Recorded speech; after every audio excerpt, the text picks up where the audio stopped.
Hi everyone.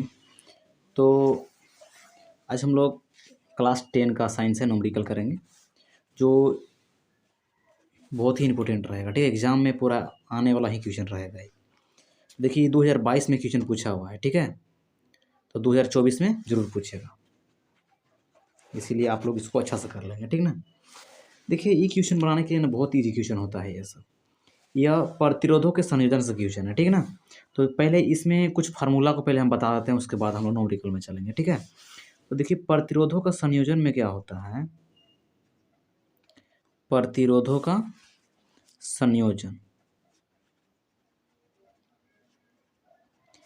इसमें दो तरह का संयोजन होता है, एक श्रेणी क्रम करेंगे और एगो समांतर क्रम होता है। श्रेणी क्रम एगो श्रेणी क्रम और दूसरा होता है समांतर क्रम, दूसरा होता है समांतर क्रम। तो श्रेणी क्रम जो है और समांतर क्रम, श्रेणी क्रम और समांतर दोनों का फॉर्मूला रहता है, ठीक है।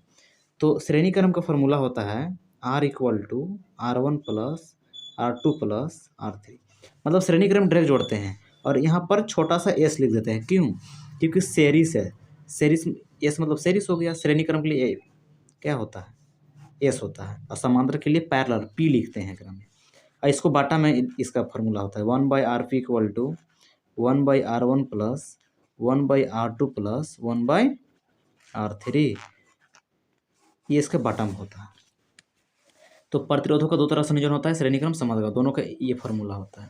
पी मतलब पैरेलल समांतर होता है, इसलिए पी लिखे हैं, और एस मतलब सीरीज, इसलिए आर एस लिखे हैं, ठीक है। तो पहले ई फॉर्मूला को याद रखना पड़ेगा, तब बनेगा क्वेश्चन, ठीक है। तो अगर बोला जाए श्रेणी क्रम में अगर जोड़ेंगे ना तो अधिकतम मान आएगा, और समांतर क्रम में जोड़ेंगे ना तो न्यूनतम मान आएगा। कैसे? देखिए इसमें कोई डायरेक्ट जुड़ रहा है, इसमें बाटा में करेंगे तो कम मानेगा कि नहीं, तो बाटा में जोड़ेंगे तो कम मान आएगा, और इसमें क्या होगा, अधिक मान आएगा। तो ऐसा ही क्वेश्चन बोला है फर्स्ट क्वेश्चन कि 2 ओम 3 ओम तथा 6 ओम प्रतिरोध के तीन प्रतिरोधों को किस प्रकार हम जोड़ेंगे या फिर संयोजित करेंगे कि संयोजन का कुल कुल प्रतिरोध पहले का दो क्वेश्चन बोला है इसमें 11 ओम और 1 ओम प्राप्त हो। ठीक है, सिंपल सा है, 11 ओम और 1 ओम प्राप्त हो। देखिए यहाँ पे 11 ओम दिया हुआ है, इसका मतलब क्या है? देखिए इसका मतलब बोला है, देखिए 1 से 11 बड़ा है कि नहीं, पहले का क्वेश्चन क्या बोल रहा है, अब 11 है, इसका मतलब श्रेणी क्रम में जोड़े हैं, तभी तो अधिकतम मान आया है। तो जो अधिकतम रहेगा ना उसको श्रेणी क्रम में जोड़ देंगे। तो वैसे ही फर्स्ट के दो क्वेश्चन इसमें दिया है, तो फर्स्ट वाला क्या करेंगे, श्रेणी क्रम में जोड़ देंगे। ये प्रूव करना है, पहले का में 11 आंसर आना चाहिए, दूसरे का में 1 आना चाहिए। तो पहले का को श्रेणी क्रम में हम लोग जोड़ देंगे। श्रेणी क्रम में, श्रेणी क्रम का फॉर्मूला क्या होता है, R S equal to R1 plus R2 plus R3। तो आर एस इक्वल टू, देखिए उससे पहले ना कुछ गिवेन निकाल लेंगे हम लोग, ठीक रहेगा। पहले गिवेन निकाल लेंगे, गिवेन निकालेंगे। गिवेन देखिए क्वेश्चन में क्या दिया है, 2 ओम, मतलब R1 का मान कितना हो गया, 2 ओम, R1 का मान 2 ओम, R2 का मान 3 ओम, देखिए वहाँ पे R2 का मान 3 ओम, और 6 का दे दिया, R3 का मान 6 ओम दे दिया, ठीक है। कुछ नहीं, बिल्कुल ईजी है। तो R1 का मान देखिए कितना है, 2 है, सबको बैठा देंगे। R2 का मान 3 है और R3 का मान 6 है, सबको जोड़ेंगे कितना आ जाएगा, 6 5 11 आ गया, 11 ओम। यही ना बोला था कि पहिलका को देखिए जो अधिक रहेगा ना उसी को श्रेणी क्रम में जोड़ देंगे तो आ जाएगा मान, और दूसरका को देखिए 1 ओम है, इसमें कम है, इसका मतलब समांतर क्रम में दूसरा का जोड़ा हुआ है, तो दूसरा का नंबर देके यहाँ पर समांतर क्रम में जोड़ देंगे। समांतर क्रम में, समांतर क्रम का फॉर्मूला ये वाला होता है। तो 1/RP हो जाएगा इक्वल टू 1/R1। 1/R1 का मान कितना है, 2 है। 1/R2 का मान कितना है, 3 है। 1/R3 का मान कितना है, 6 है। इस तरह से हो जाएगा। तो 1/RP इक्वल टू कितना हो जाएगा, सबका एलसीएम लेंगे, 6 एलसीएम आएगा। ये 3 बार में आ जाएगा, ये वाला 2 बार में, ये वाला 1 बार में आएगा, ठीक है। भीम के जोड़ा है यहाँ पे। तो 1/RP इक्वल टू सबको जोड़ देंगे तो 5 1 6 हो जाएगा, 6 और ये भी 6, 6/6 आ जाएगा।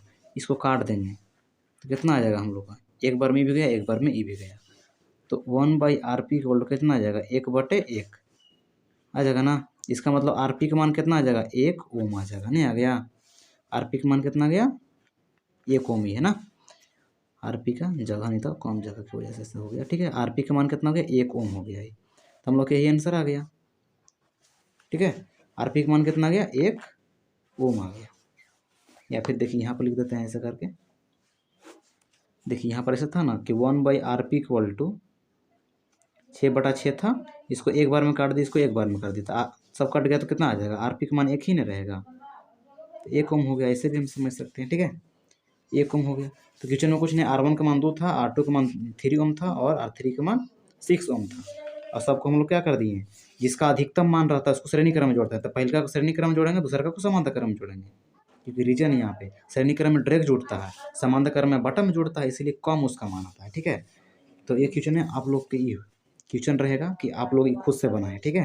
वैसे ही R1 का मान 3 रहेगा, R2 का मान 6 और R3 का मान 9।